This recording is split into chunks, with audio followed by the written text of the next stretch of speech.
Sortir de sa zone de confort, c'est parfois vu comme quelque chose de spectaculaire à accomplir, un défi extrême ou une forme de performance.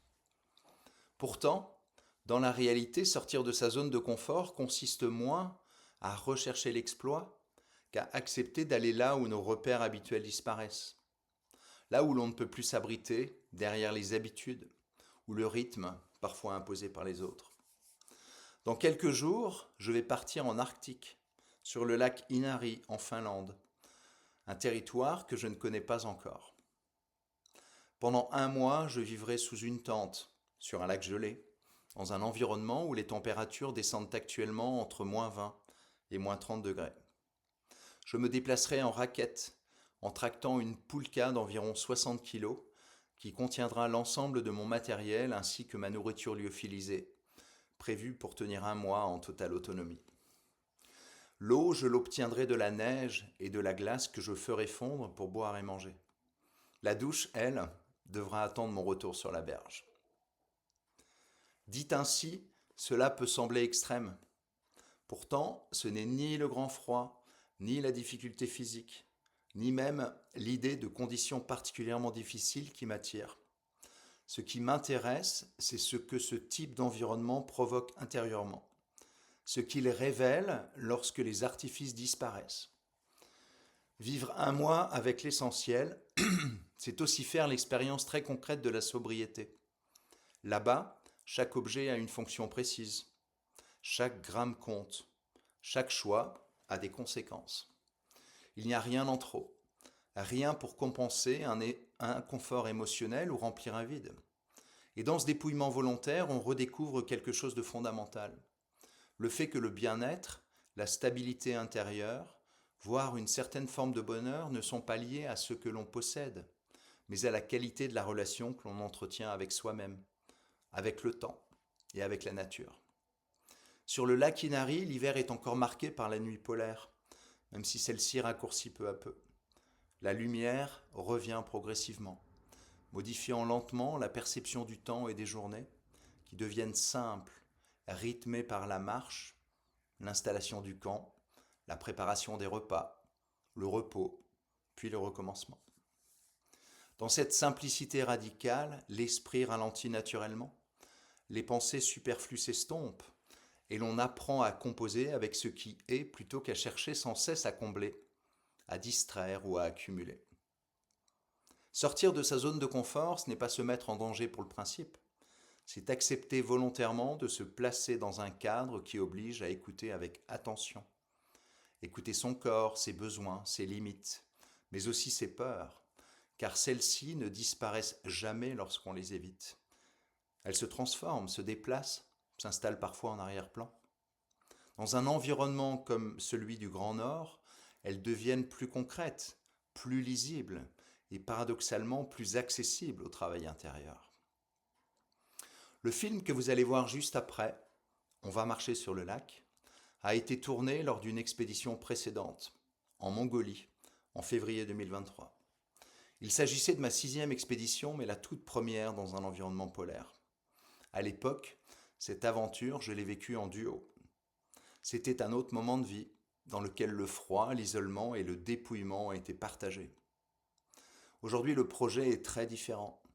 Je pars seul vers un territoire inconnu, dans un contexte personnel profondément transformé. Ce contraste, il donne tout son sens à cette nouvelle aventure. Sortir de sa zone de confort, ce n'est pas seulement changer de décor ou durcir les conditions. C'est aussi accepter que l'on n'est plus la même personne qu'avant, que certaines étapes sont derrière soi et que d'autres s'ouvrent, parfois dans le silence, la sobriété et la solitude. Ce que je vais chercher sur le lac Inari, ce ne sont ni des réponses, ni une forme de dépassement spectaculaire. Je vais chercher de l'espace, du temps et du silence pour éprouver ce qui reste quand on enlève le superflu, et pour vérifier une fois encore que l'essentiel ne se trouve pas dans ce que l'on accumule, mais dans ce que l'on vit pleinement. Je vous propose donc de commencer par revenir un instant en arrière, de replonger dans cette expédition en Mongolie, de marcher à nouveau sur la glace, avant de me suivre vers cette nouvelle traversée, différente, plus dépouillée, et profondément intérieur. Avant d'en faire des vidéos avec les images que j'espère pouvoir faire sur place, vous pouvez rejoindre le groupe WhatsApp de cette aventure. Dans la mesure du possible et du réseau disponible, je partagerai des nouvelles et quelques images. Le lien est dans la description. Une manière de faire ce chemin accompagné, même à distance. Alors à bientôt.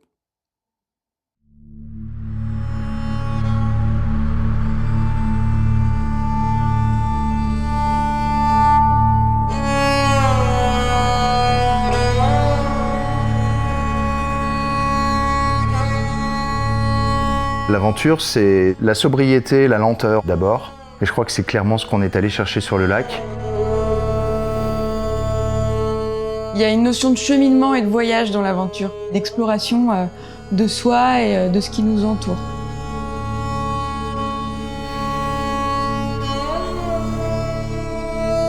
Je m'appelle Aliénor Scrizzi, j'ai 32 ans, passionnée par la nature, par la conservation de la nature et la découverte du monde.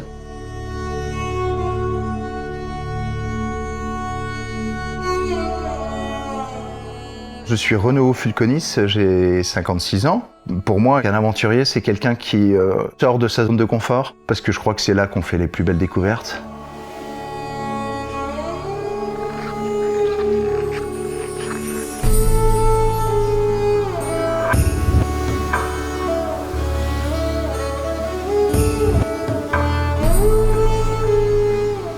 L'aventure, c'est aussi le fait d'être seul, dans le sens sans guide. Et puis l'immersion en pleine nature, je pense que c'est vraiment les éléments de base. À aucun moment on a imaginé l'aventure qu'on souhaitait vivre ensemble comme une performance, mais plutôt comme une non-performance. En fait, je crois que ce qu'on avait réellement envie d'aller chercher sur ce lac, c'était ce que j'évoquais tout à l'heure, c'est-à-dire de la modération, de la lenteur, de l'immersion, de la découverte, et en même temps, peut-être de la bienveillance, dans le sens où on était une équipe, mais il n'y avait pas de hiérarchie. Alors autant que je me souvienne, cette envie d'aventure, elle a toujours été présente en moi. Quand j'étais petite, en tout cas enfant, j'avais envie d'être une aventurière. Alors je sais pas si ça avait la même signification pour moi à cette époque-là que maintenant. Je pense que c'est parce que c'était générateur d'émotions et de sensations qui étaient vraies, en fait, authentiques et que je trouvais dehors. Et après, d'où ça vient, je sais pas trop. Je me demande ça aussi si c'est pas en fait présent inconsciemment chez chacun d'entre nous, de façon plus ou moins inconsciente en fait. Je pense qu'il y a autant d'aventuriers que de personnes qui se lancent dans l'aventure. Je crois qu'on a tous une définition qui peut être différente. Enfin, je crois que vraiment pour moi, aventure, ça va avec simplicité. Donc je pense que ce sont les caractéristiques de ce qui fait aujourd'hui à mes yeux un aventurier. Ouais.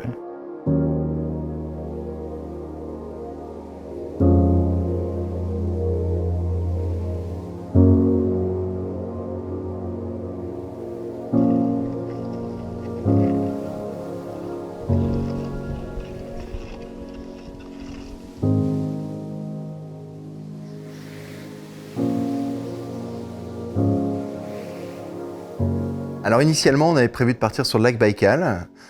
Finalement, en raison de la guerre, on a donc décidé d'aller sur le lac Khovsgol en Mongolie. C'est un lac qui est gelé durant l'hiver. Et là, on sera sur le lac pendant l'intégralité du mois de février. Et donc, on envisage de le traverser donc du sud au nord et puis de revenir, puisque le Khovsgol est beaucoup plus petit que le Baïkal, donc fait que 136 km de long. Donc, on envisage de faire l'aller-retour en partant du sud, à pied, donc en marchant sur la glace avec des bottes équipées de crampons, en tractant une poulka, donc un traîneau dans lequel on a l'ensemble du matériel nécessaire pour le mois, mais aussi l'ensemble de la nourriture. Et puis, notre idée à l'aller, c'est de passer plutôt par le centre du lac, qui fait 36 km de moyenne en largeur, mais revenir par un des côtés, de manière à augmenter la possibilité de voir des habitants, puisqu'il y a quelques éleveurs, a priori, qui vivent sur les berges du lac Khovsgol durant l'hiver. Et pour le clin d'œil de l'histoire, c'est que le lac Khovsgol, donc, qui est situé au nord de la Mongolie, c'est le petit frère du lac Baïkal. Donc les eaux du Khovsgol se jettent dans le lac Baïkal après avoir parcouru environ 1000 km. Donc finalement, il y a un lien avec notre idée de départ.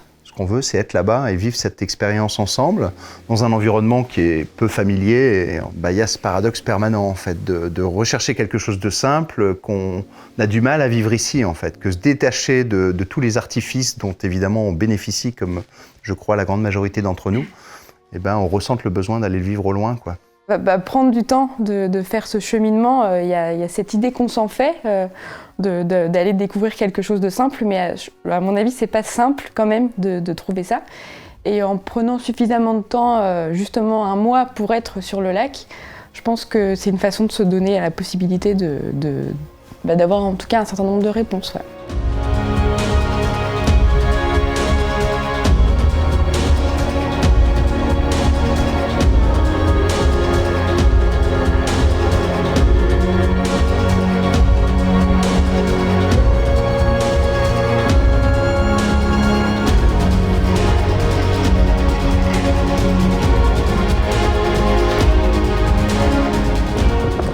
Bon, alors on est parti il y a 1 heure à peu près et c'est notre premier arrêt pour boire un peu de thé chaud. Il fait très froid aujourd'hui, température inférieure à -30, et on a eu un peu de mal à se réchauffer au départ, mais ça y est, maintenant on a pris le rythme. Alors c'est beaucoup enneigé, donc par endroits ça glisse peu, mais malgré tout ça va sur la neige. Mais la glace c'est quand même bien plus facile, donc dès qu'on peut trouver de la glace vive, on marche dessus.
Presque.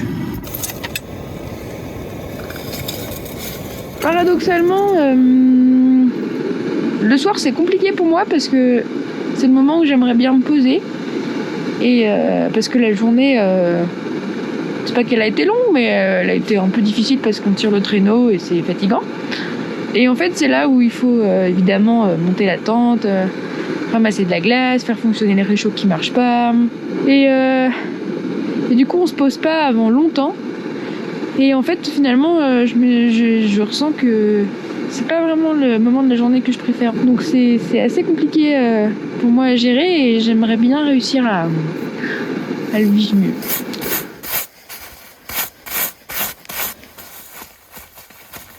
Ah, ça, c'est vraiment une des étapes qui prend le plus de temps le matin, quoi.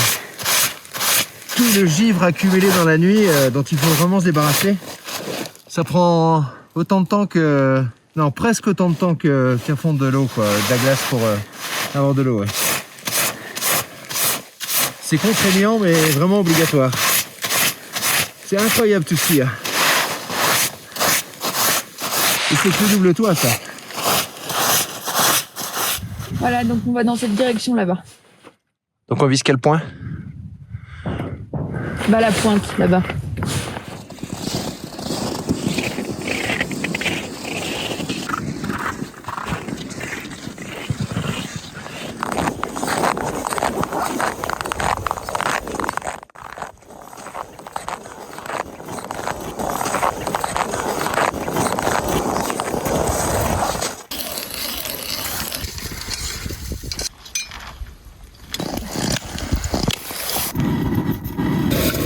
On avait les crocs, non?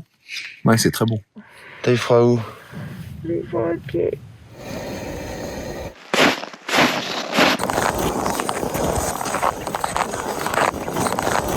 Alors on est au matin du 3e jour et là la bonne nouvelle c'est que on change de cap et on prend tout à gauche. On va donc monter vers le nord du lac dans peu de temps et c'est sympa comme idée ça. C'est hyper bien de changer de direction. J'ai l'impression qu'une première étape est franchie. Ça, c'est cool. Ouais, par contre, il y a d'ailleurs pas mal de neige, hein. Donc ça va être plus dur.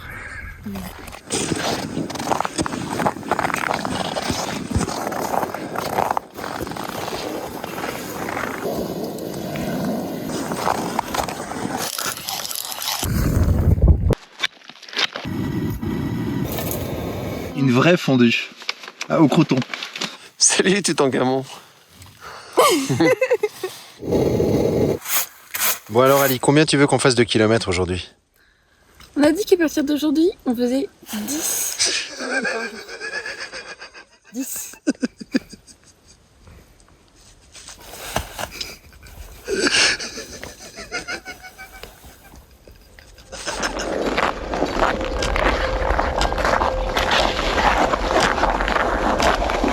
Alors mes angoisses au départ, c'était d'être sur un lac gelé et j'imaginais que on était dans la tente la nuit et que la glace cédait sous nous.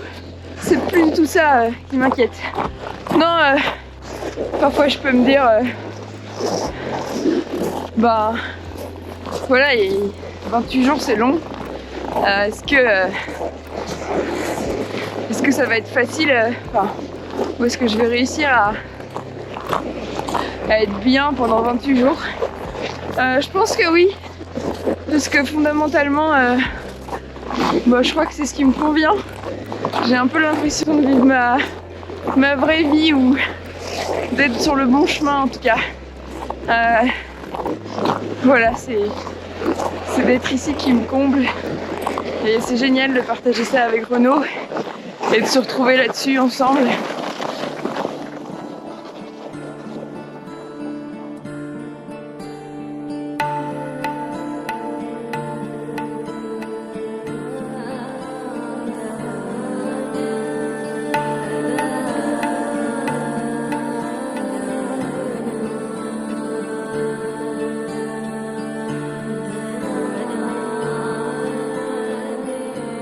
On a vraiment cette sensation de vivre avec le lac et puis là c'est le silence total, mais par moments c'est plutôt des bruits assourdissants avec des bruits de bulles qui éclatent. En tout cas c'est l'impression que ça donne et même des impressions de coups de feu.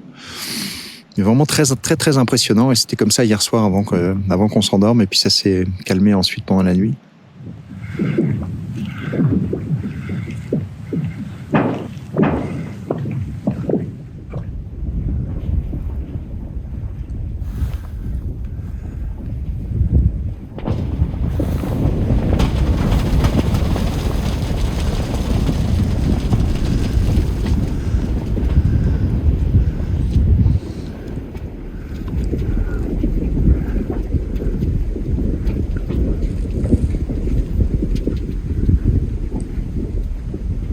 On a l'impression d'entendre son cœur battre.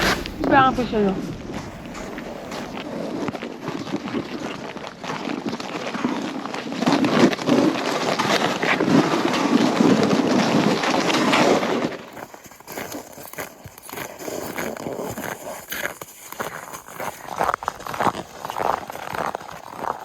Bon, moi je pense que si on passe les crêtes là, on est déjà dans la bonne direction.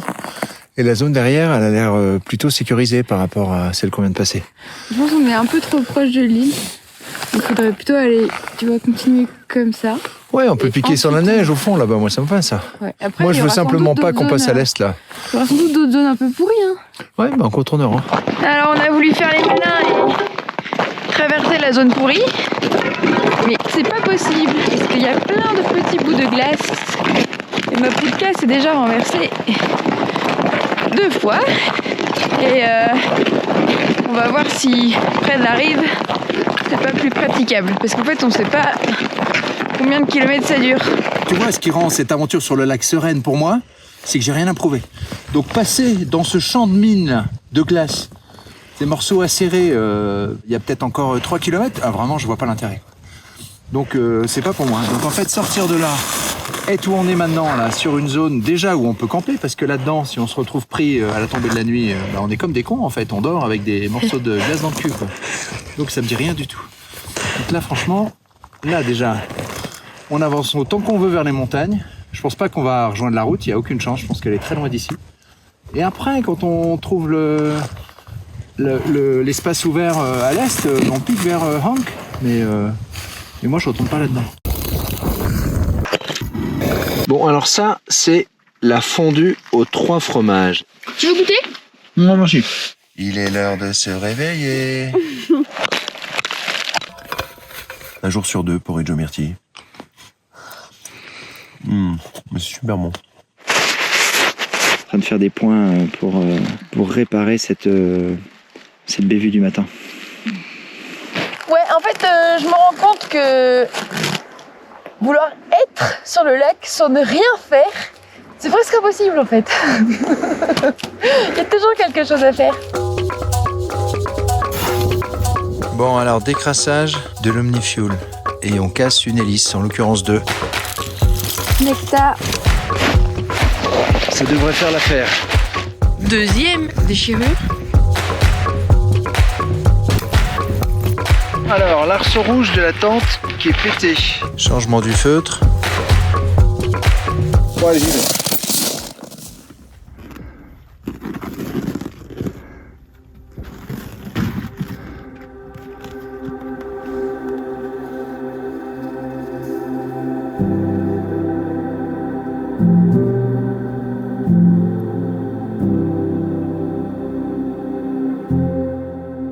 Chaque petit moment, même le plus insignifiant, peut être un souvenir pour toujours qui se construit.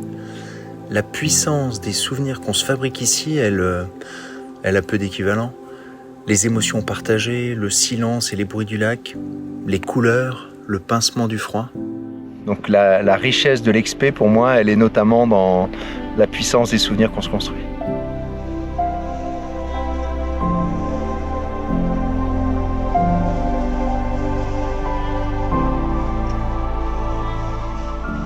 Se donner le temps de pouvoir s'émerveiller de ce qui nous entoure et de la nature qui nous entoure. Et j'ai beaucoup d'affection pour le lac maintenant. Et vraiment, il y a une sorte de lien, vraiment un lien affectif avec cet endroit qui m'a beaucoup touchée.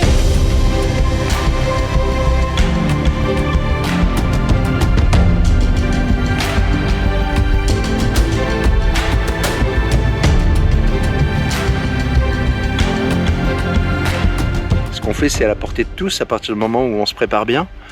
Il faut simplement faire tomber les barrières et à partir de là, ça peut être le lac Oufsgoul, mais ça peut être tout un tas d'autres choses en fait. Chacun peut avoir son lac.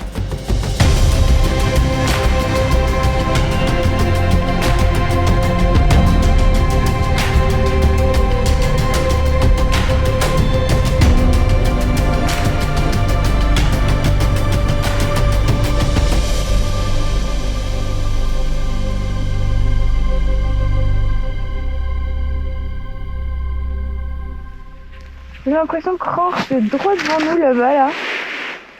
J'essaie de voir s'il y a des maisons, mais j'ai l'impression que c'est plus le fruit de mon imagination que des maisons. Pourquoi on a autant envie d'aller à Ranch? Parce que c'est ce qui est prévu. Au départ, on voulait voir personne. Donc tu as besoin d'aller vers l'objectif que tu as prévu. Au départ, on voulait voir personne. Oui, mais tu as prévu quand même un objectif qui s'arrête dans un village. C'est toi qui as fait ça. Voilà Ranch juste derrière.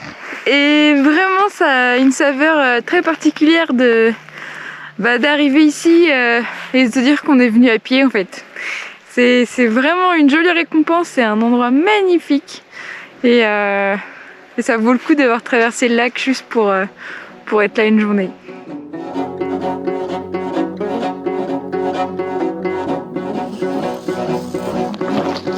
Alors sur le retour, on avait imaginé qu'on pourrait rencontrer des villageois, des nomades, des éleveurs. Bon, bah ça semble possible pour ce soir, puisqu'au fond de la baie, là, il y a une maison avec des enfants sur le lac.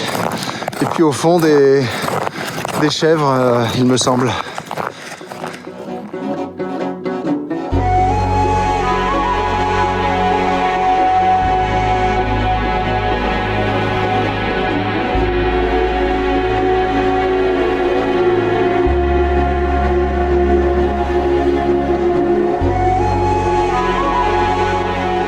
Moi, le le plus important, c'est les relations qu'on a entre nous, en fait, les uns aux autres. Et ça a été un moment super fort parce qu'on se comprenait pas, mais en fait, on échangeait par signes. Ça a été un des moments pour moi les plus forts parce que les gens là-bas vivent de l'élevage, mais c'est quand même une vie rude. J'ai eu l'impression qu'ils avaient l'air heureux en ayant beaucoup moins que moi et ça m'a beaucoup interrogée sur ma recette du bonheur. Je me suis dit, finalement, est-ce que toutes les questions existentielles que je me pose, qui peuvent être un peu compliquées dans ma tête, est-ce qu'eux, ils n'ont pas la réponse en fait parce qu'eux, ils vivent beaucoup plus simplement que moi.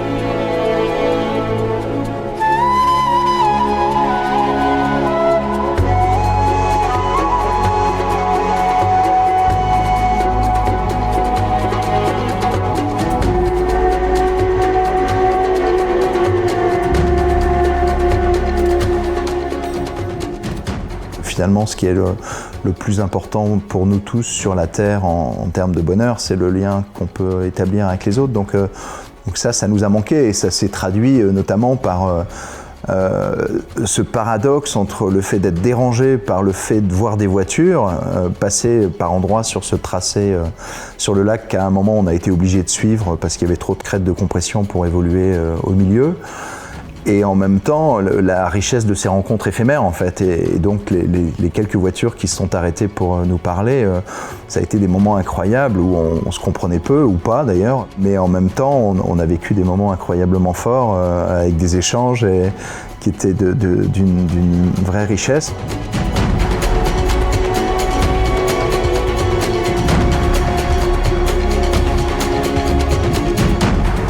Pour moi, me retrouver au milieu de nulle part avec ma tante et tout ce dont j'ai besoin pour vivre avec moi, c'est la définition même de l'aventure en fait. Et je sais que quand je me retrouve dans des situations comme ça, j'ai l'impression de vivre ma vraie vie. On a vraiment eu l'impression de vivre avec le lac et donc de vivre avec ce qu'on a à un moment défini comme une sorte de gros animal vivant sous nos pieds. C'était absolument fascinant et pour ça, je pense que l'émerveillement, il a été constant, permanent.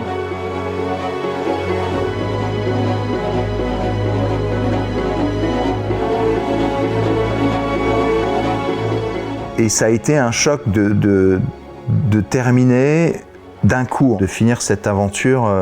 Et puis ensuite, ce festival du lac où il y avait peut-être 10 000 personnes avec un nombre de voitures phénoménal. Et ça a été un vrai choc. Alors plus pour Aliénor encore, je crois que pour moi, ça n'a pas été agréable de passer de cette sobriété intense à laquelle on s'était habitué et dans laquelle on trouvait un plaisir immense à ce choc, ce véritable choc.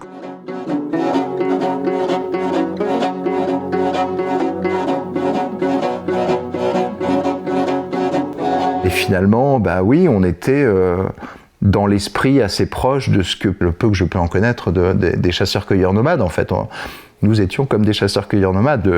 L'objectif, c'était de nous déplacer, donc il y avait cette notion de mobilité et puis aussi la notion d'égalité entre nous. Je pense que c'est quelque chose qui était caractéristique des chasseurs-cueilleurs nomades, donc pas de hiérarchie au sein de notre petite équipe, de notre couple en tout cas. Et puis enfin, la gratitude envers l'autre bien sûr, mais aussi envers l'environnement dans lequel on évoluait. Et donc je pense que ça a été une bonne piqûre de rappel sur le fait qu'en fait on a déjà tout ce qu'il nous faut et qu'on a même beaucoup trop et que aspirer à avoir moins ne peut que nous rendre plus heureux, quoi. J'ai l'impression d'avoir eu beaucoup de chance de pouvoir vivre ça et quelque part j'aimerais que, pas que tout le monde, mais en tout cas que plus de gens s'autorisent à vivre ça parce que c'est pas si compliqué de s'autoriser à le faire. Finalement on peut en rêver mais je me suis rendu compte que le concrétiser c'était pas si compliqué. Et puis sortir de son cadre, de sa zone de confort, je pense que c'est quelque chose qui est vraiment au centre, mais ça fait du bien en fait, ce qu'on découvre sur soi, sur ce qui nous entoure, ça fait vraiment du bien et j'ai pas l'impression que ça peut me faire du bien qu'à moi. Je pense que ça peut faire du bien à tout le monde et je sais que que notre aventure, elle en a inspiré quelques-uns et je me suis souvent demandé pourquoi. Est-ce que c'était le fait d'être crade? Est-ce que c'était le fait de dormir sous la tente? Est-ce que c'est le fait d'avoir froid? Et je pense pas. Mais c'est de s'autoriser à le vivre et quelque part prendre un peu le risque de découvrir autre chose ou Moi, j'avais confiance en le fait que j'allais découvrir quelque chose de chouette et que j'allais en sortir enrichi. Et je trouve que J'aimerais savoir que ça a donné envie à d'autres peut-être de concrétiser quelque chose ou un rêve qu'ils ont. Voilà.